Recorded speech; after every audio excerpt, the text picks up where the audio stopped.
Hey up, how do, and welcome to the fourth instalment of Loose Lips today. If you want to recapture any of the chats previously, then get on my Instagram live and you can still see these for the next 24 hours. My chat with Sophia, my chat with Tom Granger, and also my chat with Luke Thompson. Any of the other chats as well from the previous series of Loose Lips you can get on my YouTube, which is Pop Cult Chic. Right now we're going to be speaking with Kayleigh, who just sent me an invite. So I'll just request and accept.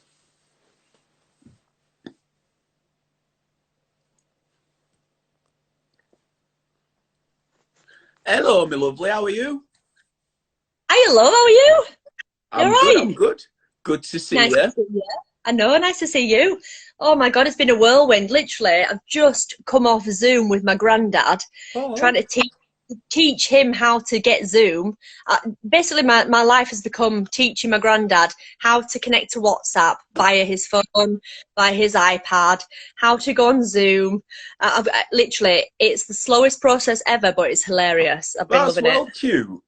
So funny. I was like, Grandad, I'm gonna have to go. I've got 2 minutes because I've got to go on a live video with Ben. So I'm gonna have to go. I'll be like, right, all right, bye. He'll be watching now, won't he? You'll set him up. I keep surprising him with different people in these Zoom meetings. Like I messaged his best friend, is on my Facebook. So I messaged him last night and said, can you surprise my granddad and come on this meeting tomorrow? So when he came on the meeting, the Zoom today, Oh. he came on and his best mate were there. So they've just been having banter for the last hour or so on Zoom, which was really cool. It is mad, right? I often think this, like, you think of technology in our lifetime and where it's come from. Could you imagine for the older generations to this thing that wasn't even properly invented, to then it being black and white, to then it being colour, to then it being like flat screen, to then being able to be fit in your pocket and be able to speak with people from the other side of the world? Like, what? It's crazy. It's mind blowing, isn't it? And the fact that obviously right now is the time that we obviously everyone's really connecting through technology, and it's if you know, I mean, we really really need it right now, don't we? So I don't know, it's all come at once, and it's funny that oh God, it's just the way he tries to get on it. I mean, I had to WhatsApp him on his phone so I could see what he was doing. And I said, right, flip the screen so I can watch your iPad and I'll tell him what to do. So I'm teaching him how to do it whilst doing it through the thing, and he's all over the screen. I'm like, oh God, this is hilarious. It's proper cute, that, though. Yeah, it's really worth it to, yeah, him and my grandma now have just had a really nice chat with the best mates that they've not spoke to in ages. So it's nice to connect people, isn't it? You played your part there. What a goodie. That's what I've been doing. I feel like I feel like I am a little bit of a connector anyway, in a sense that's my job on Earth. I've decided I am a massive connector. Like I think I've over my years I've always been connecting people, friends, and from when I went down from Leeds to London, I moved from Leeds and I moved down to London when I was like 17, 18 to go to a dance academy. And I happened to meet this mad connection of like cool people in London, and I ended up bringing everyone up to Leeds to meet everyone else. And now from that, we now have this massive group of friendship group that's actually Leeds to London. Everyone knows everyone, and that's just because I decided to just bring everyone up and down like when I was younger and have so much fun. It was like, oh, it was so cool. It says when you I'm just doing Ziggy's, come on. It says when you find your calling. Like I feel my calling is a light vessel. It sparked the soul of a generation, and I feel like in this situation that we're in, I really felt it my calling to do something like Loose Lips, or something to share that optimism and that spirit. I really felt like I almost felt like summoned by it. Yeah, I've been having this like. It's crazy. Like every day is crazy. This lockdown is mental. I mean, my brain is just going bonkers at the moment with like full download of information and what's going on. I mean, I've been like up in my meditation. I've been learning so much yoga, my handstands. I mean, I've been putting so much effort into my handstands now. Now I can stand on my hands and actually like physically keep myself there and balance. And like I've learned a lot through this time already. Have you seen the challenge with the handstands where you've got to put the t-shirt on? Are you at that level yet? No, because for me, it's all like I'm just getting to be able to balance and keep my legs up straight and actually stand there in a handstand for me. So I've just got to that stage, because I've been doing this for years, like 3 or 4 years I've been trying to do handstands, but I injured my wrists about 3 years ago. I sort of overextended them when I was doing a lot of yoga. And I really struggled then to keep the practice up and keep my yoga going. And honestly, I can't tell you how amazing yoga is for your body and for your mind and for your soul. It completely changes your life. Like, I don't know why, but like when I started doing yoga, my whole perception of everything changed. You know, like the fact that I put time into myself and I gave myself a moment to breathe and to focus on me, on the mat, nothing else, no judgment of other people, no clouded opinions on who I should be and what I should be doing, and just focusing on me and what I was doing at that time, and really being able to learn and grow about myself. And that really it gave me so much power. And I don't know, it's been a massive journey with me through yoga. It's really sort of connected me to who I am, and I feel like at some point I will do a yoga course. I know there's a lot of people out there doing yoga teaching and stuff at the moment, but for me right now, I'm just enjoying the practice. You know, I know that for me, as you know, I'm a singer, I'm a dancer, I'm a creative. My passion for me is my singing. I want to be able to push all my energy into my stage work and perform and be on stage all the time. So it's that thing of like, where do you want to put your energy? You know, if you put your too many places all in one, you become spread yourself thin. You wear thin, and you don't get anywhere. I procrastinate. You know, it's procrastinating. You know, you're sort of changing direction so many times. So it's like right now I've decided that my full focus, I need to push for my singing, and my energy needs to be going that way. But I know at a certain point my yoga will take over, and that sort of spiritual journey is going to sort of then take part maybe later on. You know, does the yoga help? Does the yoga help with your core, obviously, then? So then it makes you a better singer as well, then?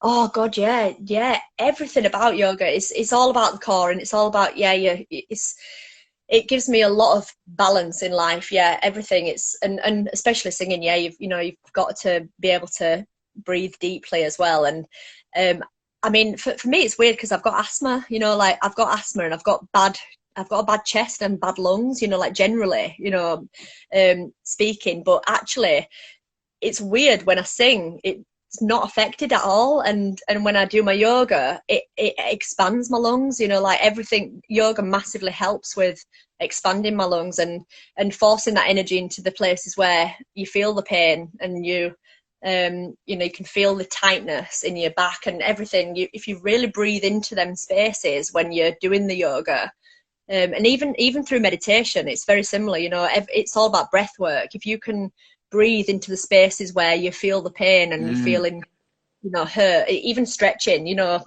any form of stretching is so good for your body, and especially at this time now as well, which is what everything that's going on, everyone's sitting around. Stretching and limbering is just like the best medicine for anybody, I suggest. Like you know, breathing into it and letting go and releasing that, you know, negative feeling, and knowing that you can breathe through it. Like you've got your own pattern that you can, you know, help yourself. And I don't know, it's a really good feeling. I love it. I know exactly what you're saying. Do you know what's mad about the breathing in is it works with so many different things. So for example, I was coming back from a supermarket the other day. I had two big solid like size bags, right? You know, like usually with trainers, and I'm like, I'm cramming my cupboards again, like getting fully crammed. And honestly, my fingers were proper tearing away, and they were in pain. But rather than being in pain, I started breathing in my fingers. And before I started, as I was breathing into them, before I knew it, I was at my door, and I was like, oh, wow. It's almost like I zoned out. I went to where it was, and I felt the energy. Like it was just like the bags and my fingers. It was like my bags and the fingers almost became one. Yeah. You can breathe through it. It's like, it's mindset, isn't it? It's all about mindset and power of the mind, and getting through something, you know, like, and a lot of people, you know, suffering with anxiety and stuff at this time. It's like, the thing is, what you need to do is breathe through everything. Like, you can calm yourself down. Your nervous system can all be calmed through breath. It's Well, like, it's so simple, but it can be very challenging for people if you don't know, you know. But I mean, there's certain techniques that I do. I think, I can't remember who it was, but somebody told me, if you know, if you are, you know, feeling anxious or whatever, if you breathe in, so if you go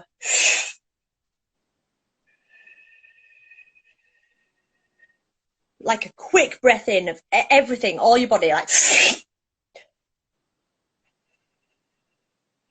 if you do this 5 times over, like, and breathe really out slowly, really slowly, like out, you'll feel your heart rate drop. Like, you can feel it inside. You can feel your body relaxing, and that's the form. Like, you know, you could start your meditation with that, or anything. Or if you're feeling scared or anxious or worried, and I think a lot of people are feeling this stuff now at the moment. But anything, you know, related to anxiety, it's all about breath and all about calming yourself and your mind, and just take that time to breathe, and know that you're going to be fine. well, Everything's going to be all right. well, for me, what I find is, right, I think there's two, like, areas at the minute. You might not look into that world, and then you do look into that world. So when you look into that world, you know the tools that you have, and when you don't, that world seems a bit daunting or airy-fairy or what have you. So Yeah. I think the Venn diagram, the bit where it joins, is when you are feeling stressed, the body gives away so many different clues. So, for example, your tongue might be touching the top of your mouth, your shoulders might be up, and Yeah. your breaths, you know, you don't really think about how you breathe. But when you are feeling anxious, I think an instant thing to turn people into the other world, as in, not to sound really daunting to them and go, oh, I'm not doing yoga, or I'm not meditating, Yeah. that's not my stuff. But to just simple, like, things to check as their own triggers, is to see how they are. So before they respond, where's the tongue in my mouth? Where are my shoulders? How am I breathing? Am I short of breath? And by the time you do that process in your things, you're bringing yourself in alignment with your true self, and then you're automatically calming yourself. And then that's when you realize things like that work, and then you can start to work more on the self-development, like you say, picking up more tools that work, and focusing into it and going down that rabbit hole. Yeah, definitely. Yeah. It's like, even your jaw, you know, for example, you like tense your jaw for, you know, like, there's certain things you do and you don't realize you're doing it. You're like, oh God, actually, yeah, I'm holding my shoulders up like Yeah. this. Like, when you physically realize and actually put attention to that area, you're like, oh, I actually am tense. God, I didn't realize until Yeah. you know, you put attention to it. And, you know, I mean, even massage, I mean, I love massage as well. This is another thing that I've learned to grow, that this is one of my things that I need to nourish and go with a lot as well, because I'm very good with massage. I'm getting very good with my hands. I've been told like I am a healer, you know, with my hands. And it's sort of like, it feels like a knowledge that's just come with me, you know, like, it's I can't say where it come from, I don't know how, but it's just this knowledge that I've had inside me, and I know exactly what to do to get rid of tension in someone's body. And it's like, I always do like massage with music. So What sort of music? it would always be like, do you know Ludovico Einaudi? Yeah, yeah, Ludovico, like piano music, that yeah. really beautiful piano music, something soothing, but it just goes with the energy and the flow of my breath, and it's all breath work, energy, music, flow. It's all energy created all at the same time, and I can feel the tension in someone's body, and I All can feel instinctive. yeah, it's all instinctive, yeah. And it's something that this is probably gonna be one of my biggest sort of career paths as well, that I've not done, because I'm a vocalist and a singer, you know, like, that's something that Jack's just saying Ludovico's beautiful. I'd love a massage. All right, that's Jack. Jack's my best mate, by the way. Hi, Hey Jack. up, Jack. Yeah, I am like, he can probably vouch for it. He's had a lot of massages, and I always go down to their house in London and I give it like proper good massages through music, and it's all just like, yeah, through breath work. And I can feel, I don't know why or how I know this knowledge, but I can feel the tension, and I know exactly what to do at that time, and the pressure, and like whether to use my arm or my elbow, and to breathe in and out, and like really release the tension. And everyone who had these massages, like they always come out saying like, oh my God, like that's the best massage I've ever had. It's like they've never felt anything like it. And it's, you know, like, but in my head when I do this, I always set intentions of healing, of getting rid of the pain, of finding a way to breathe through it, my energy flow through them as well. I push my energy into them and throw it out of their body. So I don't know why I even know this, but it's just like, it's like engraved in my body, you know, like in my soul. I don't know, maybe it's, you know, it's my hidden talent, you know, another gift that I've been gifted with, when, you know, that I feel like I have been gifted with a lot of things. My voice, you know, is a gift, and you know, it's massive tools to use to all heal, and it's like, it's really good. Yeah, I love it. But massage is probably the one thing that I'm, you know, another thing that I can go into. But yeah.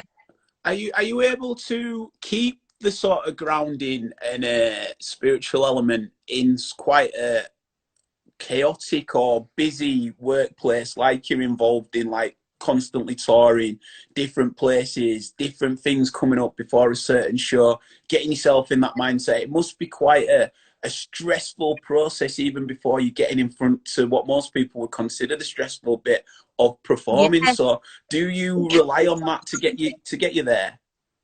Yeah, I mean, well, it's sort of like, you live two lifestyles, you know, like you live like the commercial, normal, standard lifestyle that is creative, and I go out and I do my job and I do that, and it's like two different realities sort of thing, you know, like it's like I've got this spiritual reality, and then I've got my material reality that I live in, and it's sort of yeah, it's sort of going into this. Oh, it's weird because I've just had 1818 on my screen. I always have angel. It's 1818 now. I always have angel numbers around me. Hi, Lizzie Price. Lizzie's on board. Hello, Lizzie. Always angel numbers come to me at certain times when I'm talking about certain things. Like, for example, this is, you know, I've said I've got my spiritual path and I've got my material path. They're acknowledging that at this time now that this is true. Hello, angels. Thank you very much for touching in. People think I'm bonkers, but, you know, maybe I am. But yeah, it's like, it is that thing of how can you progress, and how can you materialize both of them into one reality, you know, like how can you develop yourself and your growth and learning into one aspect, because it's quite easy to go down one path and then sort of lose your way in another. You know, it's nice to be able to integrate everything that you can do and everything that you can learn. I mean, there's so many people out there doing standard jobs that they're not interested in necessarily, but then they've got so many interests and hobbies that they just sort of neglect as well. And it's like, I've spoke to so many people in the past, and I'm like, what do you do for fun? You know, like what do you do, or what's your job? And they're like, oh, it's a boring job. I'm like, oh, so what boring job, but so what do you do? What do you do to like for me, I do nothing boring in my life. I like to do I want to make my life as fun as possible and as amazing as possible. And I hate the boring route. I never choose the boring route. And like, yeah, times are hard sometimes, and it's, you know, jobs are up and down, and it's not a very stable lifestyle, the creative industry, because you can be in and out of work all the time. But I choose happiness, and I choose like love, and I choose, you know, myself and my mental health more than a bog standard job just for money, you know. So it's like, yeah, it's how to find the balance, I think, in finding somewhere where you can be creative and you can earn money and you can, you know, manifest what you want in life, and to find all these amazing aspects all in one. And it's because it's good to get creative. I think people have, you know, sadly lost that a lot, you know, in the business world, you know. It's nice to be creative and to be able to yeah, spread the love and do your thing, you know, what you've been gifted with. Do you find the life on the road has certain demands that can sometimes take you out of that inner being, that inner place? Definitely, because you can just get sucked into certain, like a certain lifestyle, you know, in a certain place. For example, you know, I went over to Germany for a while, you know.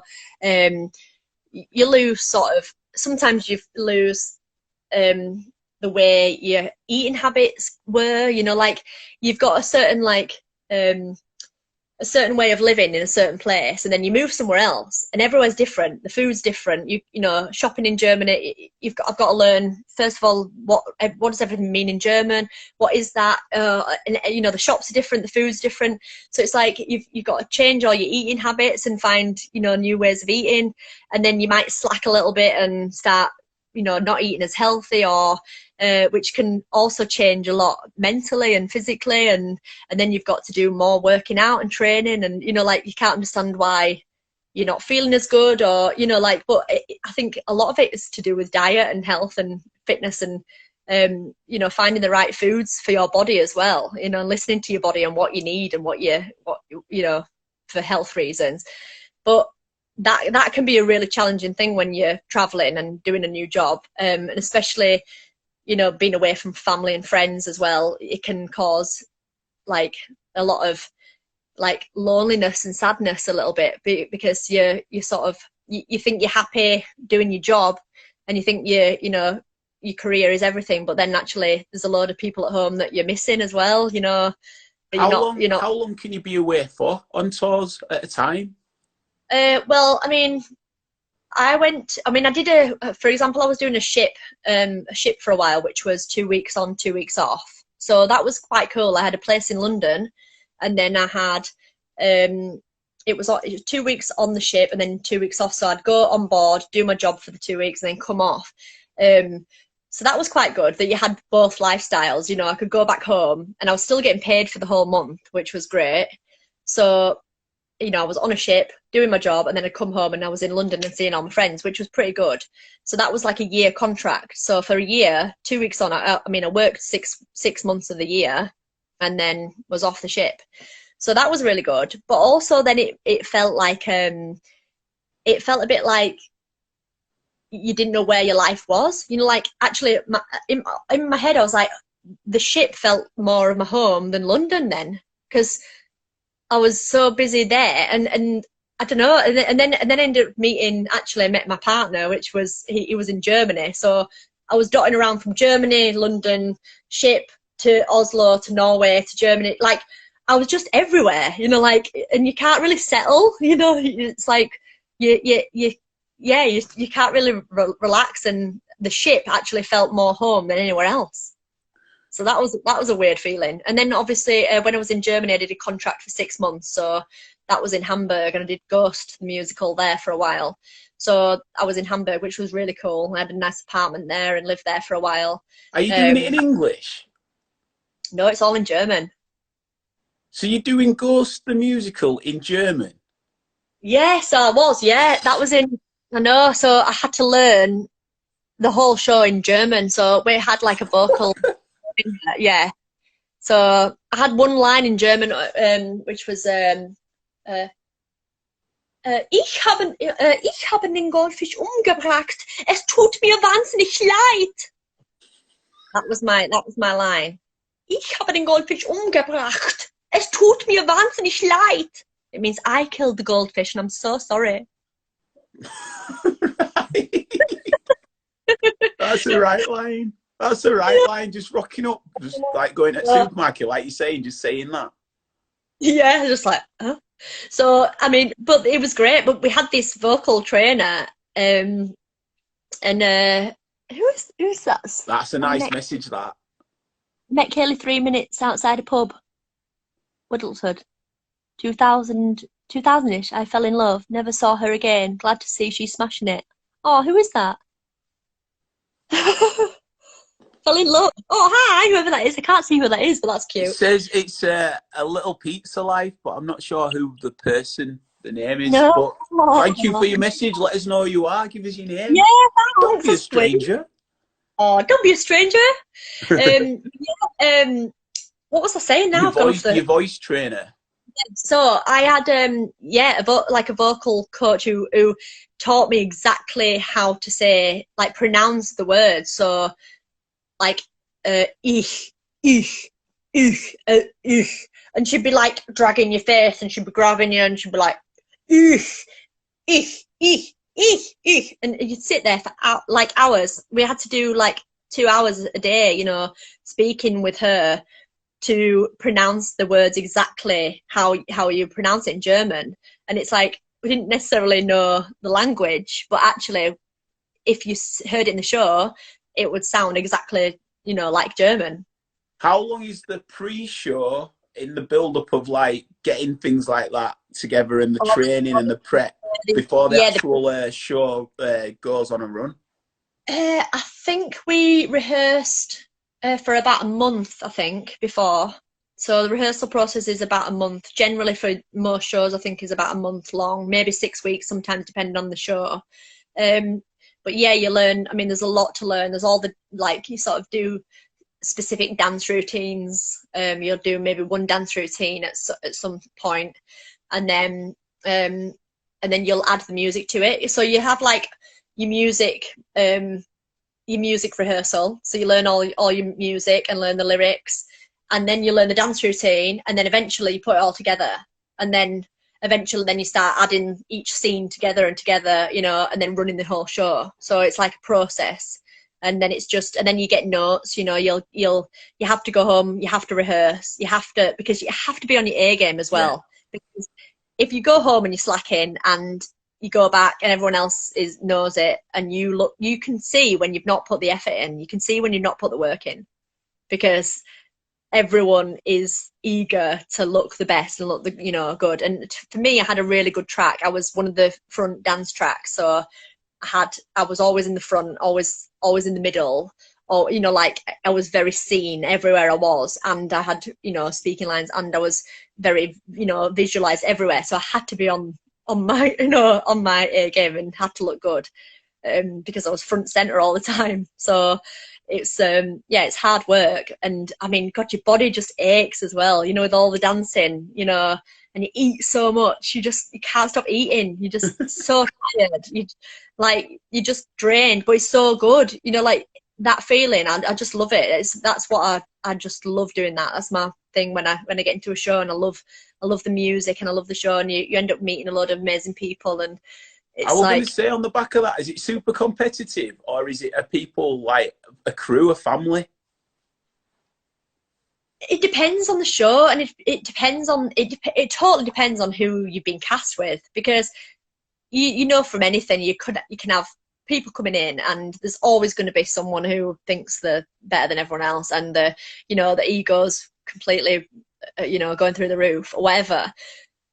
But then again, you know, you might connect with them differently, and, you know, like, but it depends on the whole situation. I mean, I've been in a few shows where, I mean, for example, when I did We Will Rock You in the West End, it was the best cast ever. Like, we had the best time. Like, it was the best time of my life. I was like 19. I played the first cover, Scaramouche, Meatloaf as well. I was covering 2 of the lead parts, and it was my first job out of college. I actually left college early to get the job, which I shouldn't really have done. I should have finished my, you know, my training, but I was so eager to get into the business. But oh my God, I absolutely loved it. It was like, we had the most fun. Basically, there was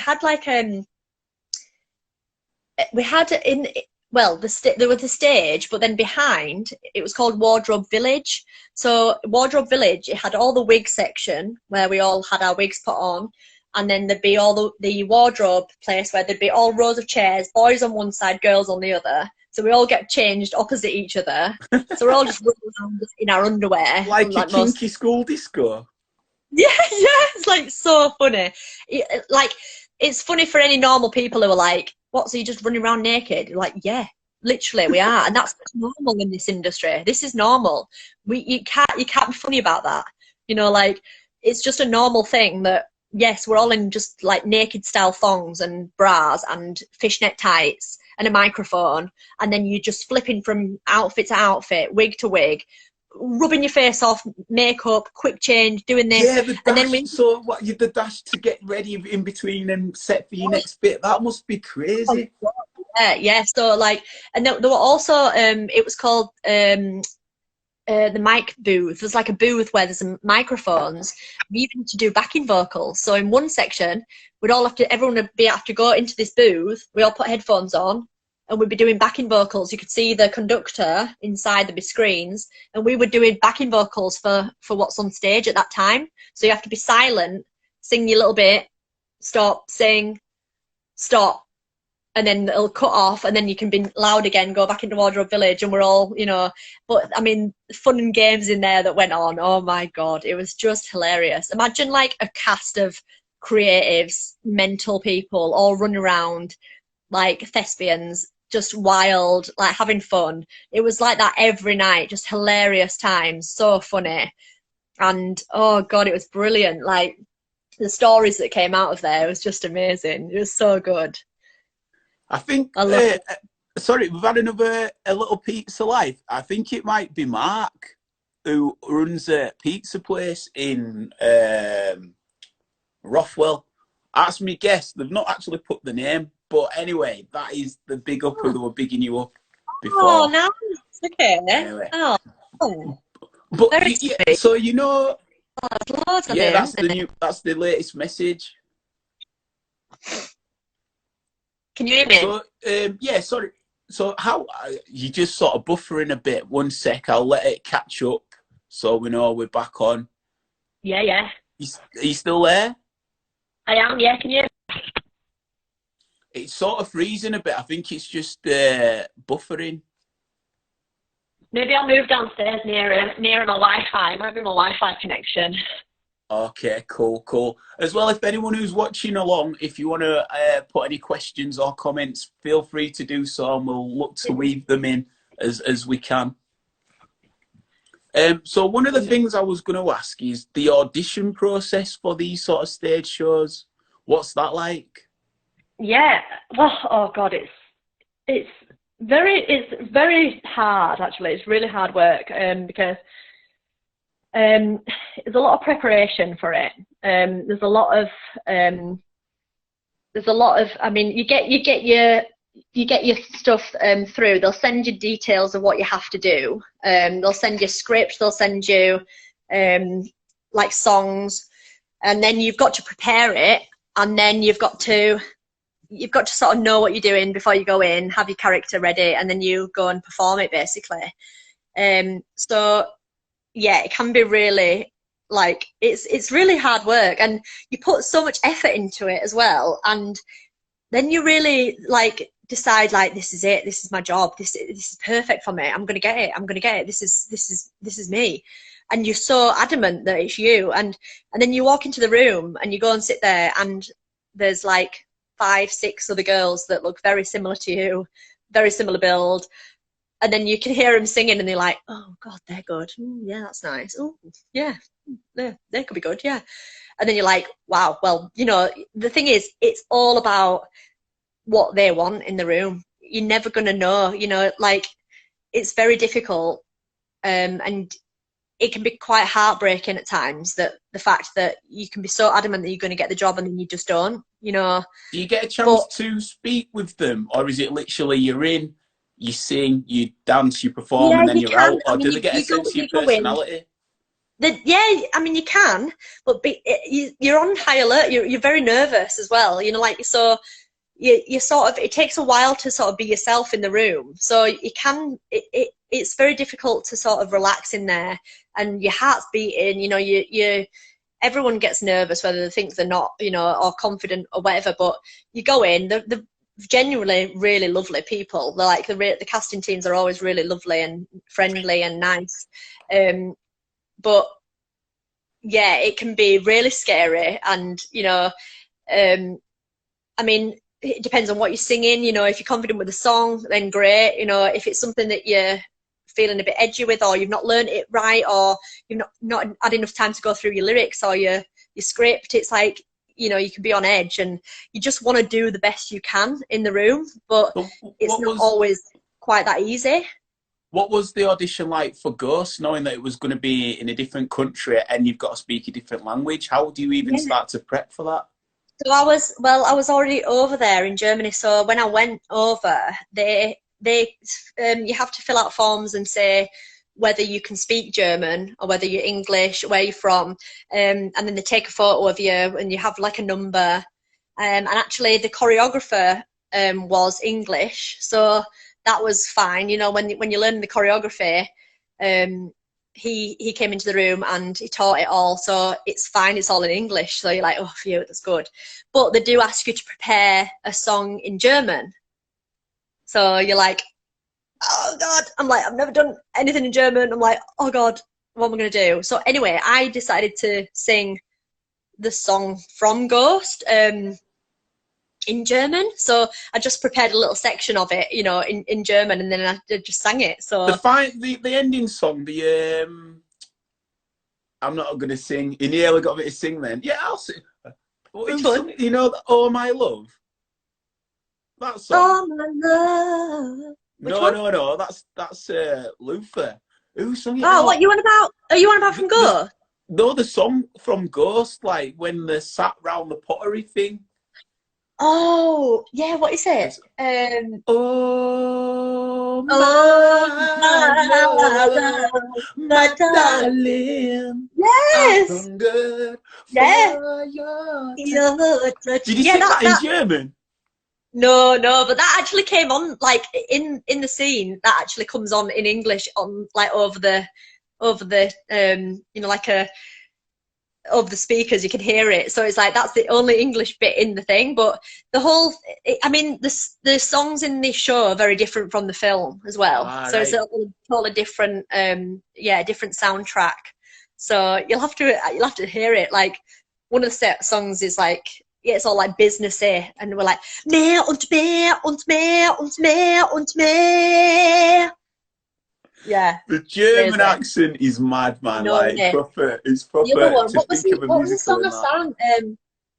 Nein, ich gebe uns noch nicht auch. Ich nehme diesen Schmerz nicht. Oh, I can't remember what it was, but like I tried to learn this whole German song, and I was like, oh God. I mean, it's all the pronunciation. Like, nein, ich gebe uns noch nicht auch. Like, what? It's hard. It's really hard, but it proves how lazy the English language is. My God. No. It's lazy. No.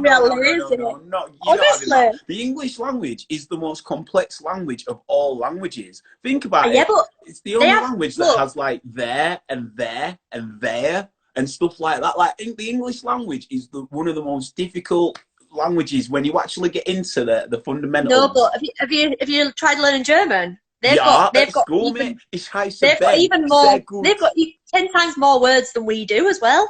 On top, they do. Honestly, yeah. That's because we're from Yorkshire. We don't need half at work. Just I'm off shop. Like, I know. That's why it's so difficult. Off at shop. I'm off shop. Some fish and chips. Off at shop. Don't know.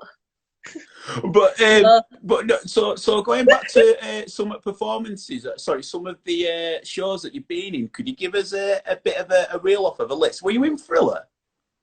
No, I wasn't in Thriller, but I did. First of all, like I said, I did We Will Rock You, the musical.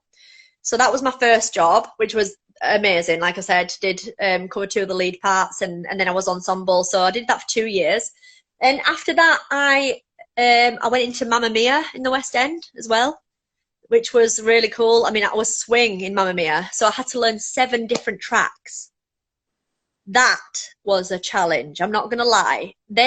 I'm sorry, but swings are massively underestimated in the business because they do the most work, and I mean, they just have to cover anyone at any time. So if someone goes off, what swings?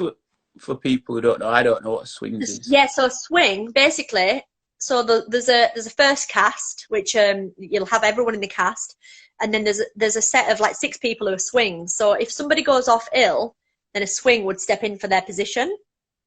So say one girl goes off and another girl goes off, the 2 of the girls will go in for their parts. So you'll learn multiple different people's roles? Yeah, I had to learn 7 different parts.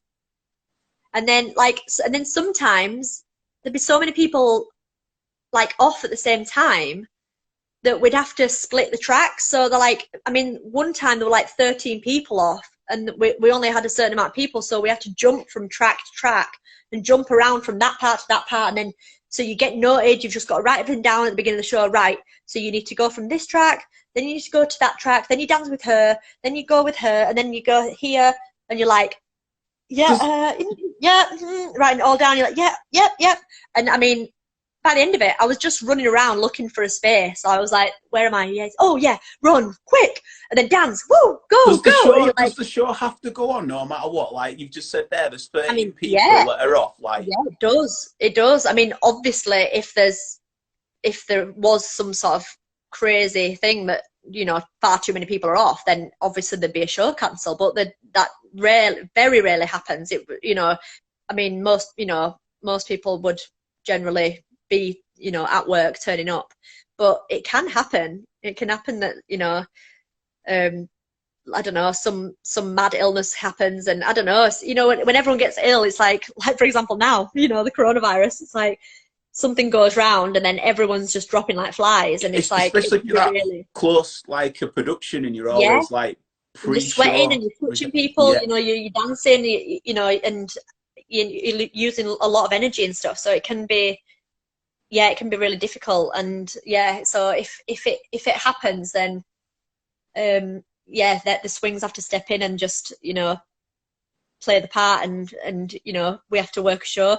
And I mean, sometimes you can cut little sections, you know, you can cut people out of little bits where you might not need them, and make sure that, you know, most of the area you can see on stage, it might look a bit less people, you know, it might not look as busy, but still you can progress with the show and still actually do something. So, and are you doing matinee and evening as well at this time? Yeah, so you do, generally you do 2 shows. You do have Monday off, and then you do Tuesday, Wednesday. Wednesdays will be 2 shows, and then Saturdays will be 2 shows. So you do Tuesday, Wednesday, Thursday, Friday, Saturday, Sunday, and Saturdays will be 2 shows, and then you just have Monday off. That was it. So then where did you go after Mamma Mia? Mamma Mia. Then after that, I went to Europe, actually. I did Hair, the musical, in Austria, Switzerland and Germany. I did like a tour, which toured round. We're literally on a tour bus. Was it still called Hair over there? Because hair obviously means mister. That's my German knowledge. Well, actually, Hair is, it's not actually a German musical. Hair is it's a musical from the 60s, actually. It's about all like a bunch of hippies. It's really cool. Really good. Yeah, it's a bunch of hippies, and it's like all about sort of, it's this community, and about it goes back into the war. It's all about them basically having to go to war, and it's really sad actually, but it's an amazing musical. So that's where I was there. That's where I went there, which was really cool. And then from there. What else did I do?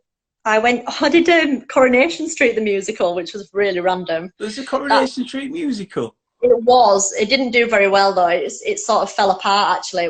That was a really hard one to do. But that went on in Manchester MEN Arena actually. It was like 12,000 people. It was massive. Serious? Yeah, it was crazy. And Paul O'Grady was in it. Yeah, it was really cool actually. Yeah, it was fun. But it didn't do very well as well, which is a bit of a shame. But yeah, that was it, I think. After that, then I went into then I did the Shape, you know, like over in Germany. I also went into like nannying and stuff in between. So that was like a little just in between, you know. I mean, it can be really hard doing jobs here and there. I was going to say, how do you sustain yourself between, you know, one show contract to another? That's the thing, yeah. And eventually, I sort of like, I just sort of got bored of the auditions, and it's that thing of rejection as well. You know, when you get rejected a lot, it's so difficult feeling that rejection. And isn't it also like, it's not like the rejection of just you know, explaining why. But we were speaking with Chris Fountain, he said a lot of the rejection is just you don't hear anything.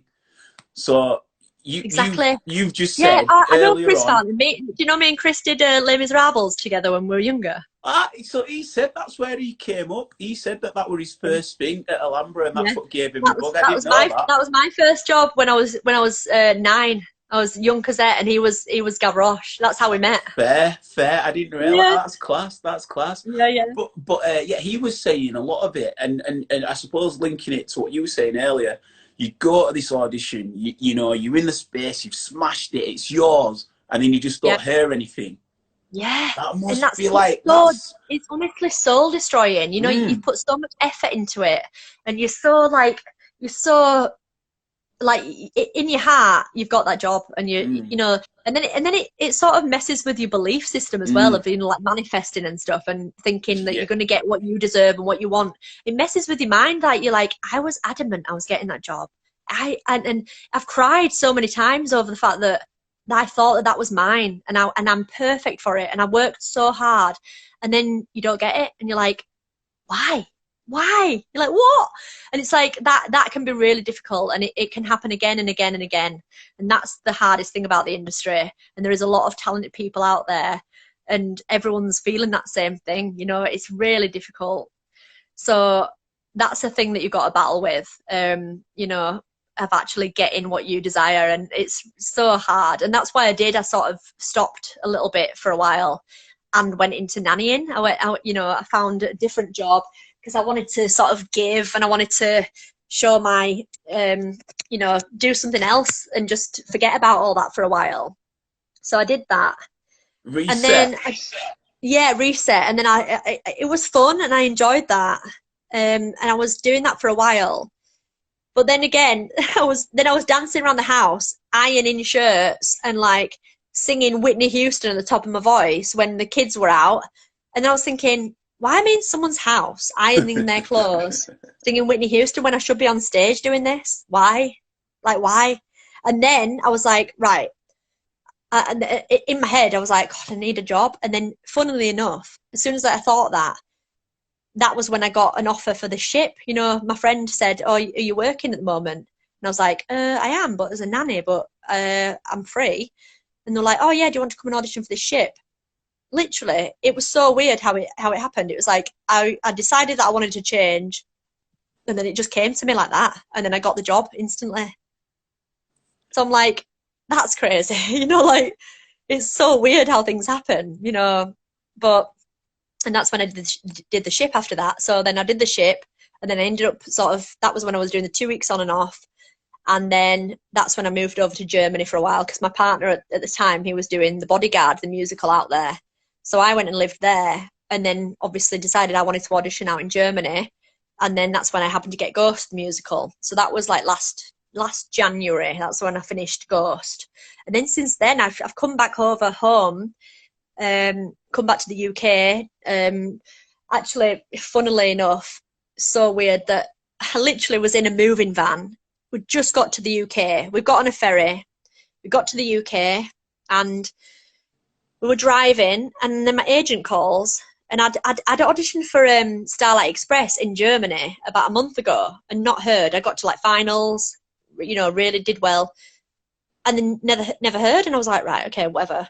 And then anyway, so we sat in the moving van, and my agent goes, oh, are you still interested in Starlight Express? And I was like, yeah. Because the sort of they're interested in you for swing and cover Pearl. Pearl's one of the lead parts, and it's like dream job on roller skates. Starlight Express in Germany, it's a really good job. And I was like, yeah, but I've literally just moved all my stuff from Germany, and it's in a van, and I'm driving in UK. Like, what? Like, how is that possible? Could you not told me like about a day ago when I was still in Germany? So I was like, what? So then anyway, they said, you know, they're interested or whatever. 2 weeks later, I'm still waiting, going, what's going on? Is it an offer? What's going on? You know, like, they sort of held me in limbo. And I said, look, you need to tell me what's going on, because first of all, I'm living at my boyfriend's mum's house with all my stuff. We're waiting to see whether we should buy a place or like, look for a place in the UK, rent or whatever, or do we need to go back to Germany? What's going on? You know, we need to know. And it took so long to find out. 2 weeks later, and then I get an email saying, oh, thank you, but but a girl has now signed the contract. Thank you, and thanks for waiting. So I was like, what? So basically, they've kept me on hold, To not see even if told me this other person. just in case that she didn't sign, that then I'd sign. But I was like, why didn't you tell me that? You could have just said, by the way, you're on hold. There's another girl we're waiting for, but please, will you be willing to hold? And then I'd go, yeah, of course, I'll hold. But they didn't even say that. So 2 weeks in limbo of not knowing where I am and whether I'm going to be moving back to Germany or being in England. And imagine that feeling of like, you think you've got a job and you're so excited, but then actually then it all comes crumbling down yet again. And you're like, why didn't they just tell the truth? Why didn't they just say to you? But that's another thing with agents and, you know, the industry. They're sort of, they can just do that. And, you know, they know that someone's going to sign a contract, and, you know, there's a lot of talented people out there, and it can be very difficult. Do you still feel like you want to crack on within that industry then? Because when we started the conversation, it was more leaning towards the spiritual side, and you felt like that might be a calling. Now that you've come back, do you feel it's a clean break and you could step to that, or do you still have that passion to still perform? I literally, I absolutely love performing. I mean, I came back, I actually got with a new agent as well, so that I could just sort of refresh everything. And I just felt like I needed someone more, just like a smaller independent agent that could really focus on me more. Yeah.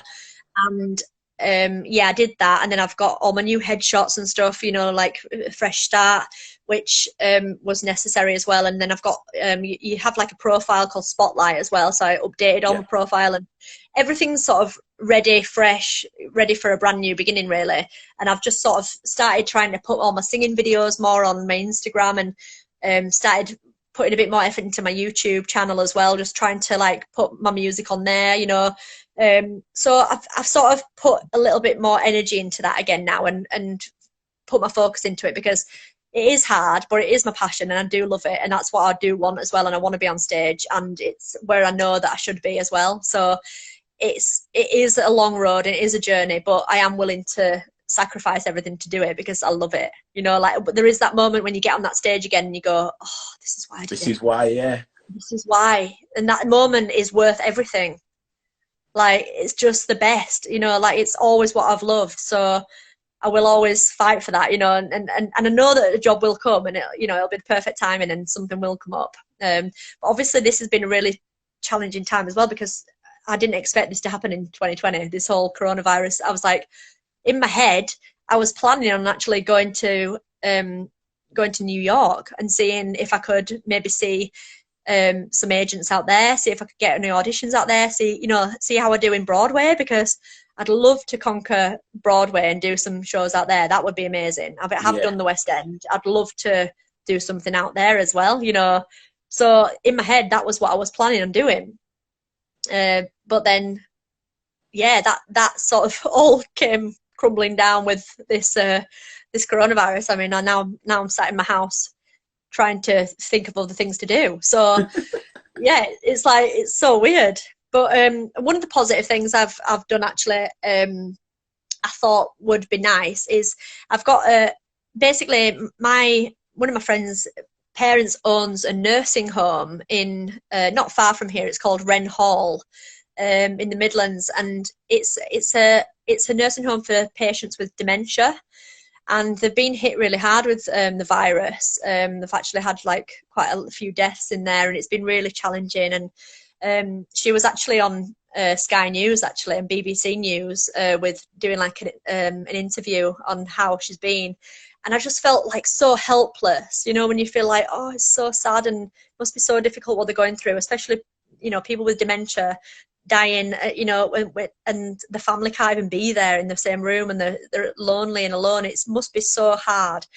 And I was just like, what can I do to like help? You know, you do feel helpless, but I was like, the only thing that I know is to sing, you know. So I was like, well, I messaged her and just said, can I do something like, maybe we do little personal messages of singing, and I'll get a few of my professional singing people to do songs on Instagram. So basically I've set up a new Instagram page. It's called Ren Hall Support, and I've started asking a few of my singing friends to do videos of just like short songs of just old songs that, you know, could they can relate to, and just little positive messages of love, just to send a little bit of positivity in this time.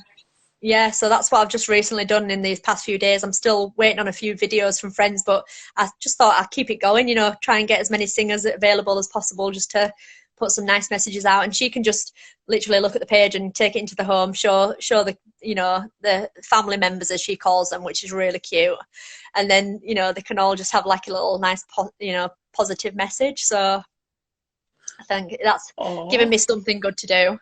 That's it. That's beautiful. Yeah. And I know, because my mum's like a social worker, and she's worked with various different people, like all walks of life, the aspects of people's personal situations, and one of them was with people with dementia. And one of the things that she said she found is that when they heard music from their era, or music that they recognised, it triggered them back into life, memories. in a sense of So and that's what I thought. I was like, to do something like this, and to have a message from somebody who they don't even know, could be so like so loving and caring, that they're like, wow, this person's made a song for me. And, you know, it can be really, it could really touch them in a nice way and bring back some memories, and just give them even a moment of happiness and, you know, joy would be, that's exactly what I'm doing it for, you know, just that little bit of, any little bit of hope for them, just to put a smile on the face and be nice. So yeah, I'll have to send you the page so you can have a little look. Yeah, I'll put it with this video when it goes out, when I upload it onto YouTube. So I'll put it all with that. Amazing. But my lovely, we've reached our time, but that was an epic chat. That was class. Yeah, it was. Thank you. I'd love to see your face as well. Yeah. I knew it would be. We could talk for days, couldn't we, me and you? So I know. I tell you what, I'll end it on as well. I still remember the best dance-off that we ever had was at Timmy Two Toes back in there, outside on that like patio bit, proper getting low in that. So good. That was a good dance-off. That was so good. That was awesome. We'll have to have another dance-off at some point, won't we? Bring your Adidas, mate, and we'll step it to the street. I'll bring it, mate. All right. Stay safe and cool in this time, yeah? Yeah, you too, love. See you later on. Thank you. Bye. Chat there with Kayleigh Stephenson, actor, singer, good soul. If you want to catch any of that chat, feel free to go on my Instagram Live. It'll be up for the next 24 hours, as well as my previous chats with Sophia, with Tom Granger, and also with Luke Thompson. I'm going to be back in literally 2 minutes speaking with Paul Gillian, aka known as Prince. He is a Leeds legend who's currently living in Australia. So we're just going to have a good time getting a bit nostalgic on the old days, the Coal Lane days in Leeds. So if you want to catch that, I'll see you all on the other side on my Instagram Live at 2. And if you're new to this, I'm Ben Random. This is Loose Lips. If you want to catch any of the back catalogue of any of my chats, then go onto my YouTube channel and put in Pop Cult Chic, and you can see everything on there. But other than that, I shall see you on the next chat. Bye.